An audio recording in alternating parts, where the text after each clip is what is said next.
চাচি, আপনার ছেলের বিয়ে দেওয়ার পরে আপনার ছেলে অনেকটা খারাপ হয়ে গেছে। আপনার কথা মতো সে চলছে না, সে তার স্ত্রীর কথা মতো চলছে। আপনাকে সে তার মায়ের মর্যাদা দিচ্ছে না।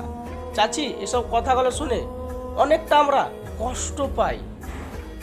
কিন্তু আপনি যখন বলেন আপনার মেয়েটা যখন আপনার বাড়িতে ছিল রাজকন্যার মতো ছিল, আপনার মেয়েটা বিয়ে দেওয়ার পরে তার শ্বশুর বাড়িতে ভালো নাই, কারণ আপনার জামাইটা খারাপ অনেকটা, আপনার মেয়ের কথা মতো চলে না, সে তার মায়ের কথা মতো চলে।